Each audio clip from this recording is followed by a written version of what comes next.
चुनाव के नतीजों के आने के बाद नवनिर्वाचित राष्ट्रपति डोनाल्ड ट्रंप एक्टिव मोड में नजर आ रहे हैं। इसी बीच उन्होंने मौजूदा राष्ट्रपति जो बाइडेन के आधिकारिक आवास के साथ एक समझौता ज्ञापन MOU पर हस्ताक्षर किए हैं।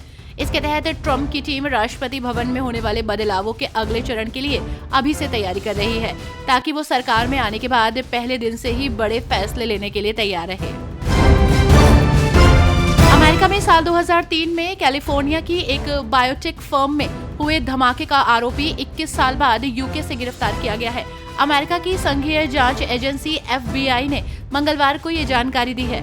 21 वर्षीय आरोपी की पहचान डेनियल आर सैन डिएगो के रूप में हुई है। सैन डिएगो एक पशु अधिकारी चरमपंथी है, जिसने पशुओं के खिलाफ क्रूरता से नाराज होकर बम विस्फोट को अंजाम दिया।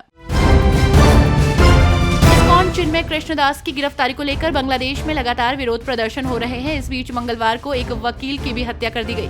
चटगांव बार एसोसिएशन के अध्यक्ष नाजिमुद्दीन चौधरी ने ANI को फोन पर बताया कि चटगांव में वकील सैफुल इस्लाम अलिफ की हत्या कर दी गई है। अभी तक हत्या के कारणों का खुलासा नहीं हो पाया है।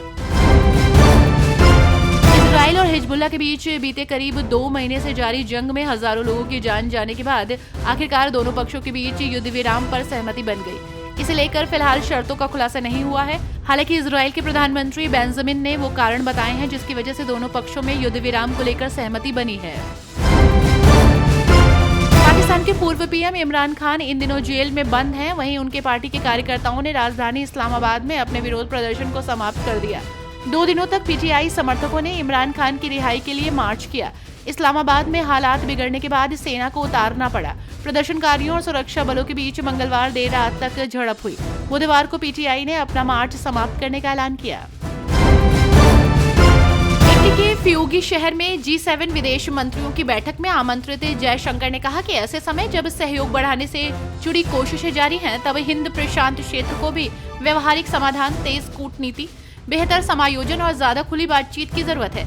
इस काम में G7 एक अच्छा साझेदार हो सकता है।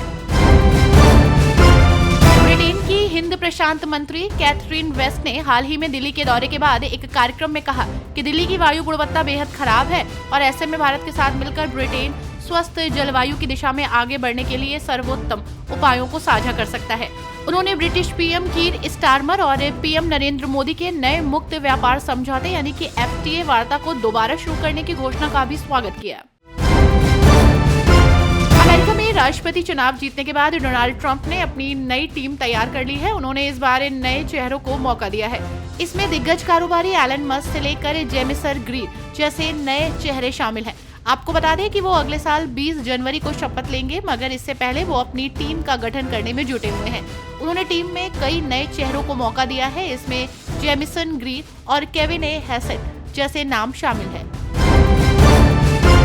इजराइल के प्रधानमंत्री बेंजामिन नेतन्याहू ने बड़ा बयान देते हुए कहा कि वो लेबनान के साथ युद्ध विराम समझौते को लागू करने के लिए तैयार हैं और हिजबुल्लाह द्वारा किसी भी उल्लंघन का जोरदार जवाब देंगे।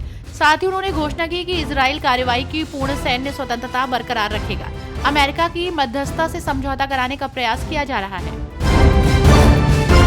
अगले जलवायु सम्मेलन के लिए ब्राजील तैयारियों में जुटा है। आपको बता दें कि अजरबैजान के बाकू में संयुक्त राष्ट्र जलवायु सम्मेलन के बाद अब अगले साल बेलम में होने वाले सम्मेलन को लेकर ब्राजील ने तैयारी शुरू कर दी है। सम्मेलन में शामिल ब्राजील की एक अधिकारी ने कहा कि अगले साल होने वाले इस सम्मेलन में ब्राजील इस बात पर जोर देगा कि कानून में जीवाश्म ईंधन का इस्तेमाल कैसे कम किया जा सकता है।